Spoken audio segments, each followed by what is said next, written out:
আমি 100% শিওর এটা আউট হয়েছে, রিভিউ নেই। ঠিক এভাবেই বলছিলেন মুস্তাফিজুর রহমান। কিন্তু কে শোনে কার কথা? মুস্তাফিজুরের সেই কথার কোনো পাত্তাই দিলেন না অধিনায়ক লিটন দাস। তাই তো মন খারাপ করে আবারও বোলিং এন্ডে চলে গেলেন মুস্তাফিজুর রহমান। হ্যাঁ দর্শক, বলছিলাম পাকিস্তান ইনিংসের 17তম ওভারের ঘটনা ছিল সেটি। 16তম ওভারের দ্বিতীয় বলেই খোজদিল শাহকে ফিরিয়ে দেন মুস্তাফিজুর রহমান। এর পরের বলেই আরও একটি উইকেট পেতে পারতেন তিনি। ফাহিম আশরাফকে দারুণ একটি ডেলিভারি করেছিলেন এবং তাতে ব্যর্থ ছিলেন এই ব্যাটসম্যান। সজোরে আবেদন করেছিলেন মুস্তাফিজ, কিন্তু আম্পায়ার তাতে সাড়া দেয়নি।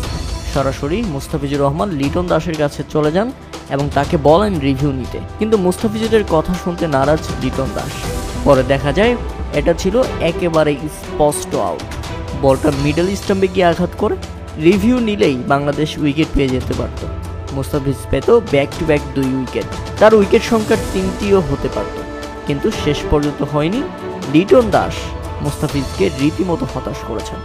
তবে যাই হোক, বাংলাদেশ শেষ পর্যন্ত দীর্ঘ 9 বছর পর টি-20তে পাকিস্তানের বিপক্ষে জয় তুলে নিতে পেরেছে। অন্তত জয়ে মুস্তাফিজুর রহমান এই দুঃখ ভুলে যেতে চাইবেন। তবে অধিনায়ক কথা না শুনলে কখনো কখনো মন খারাপ হওয়াটা স্বাভাবিক।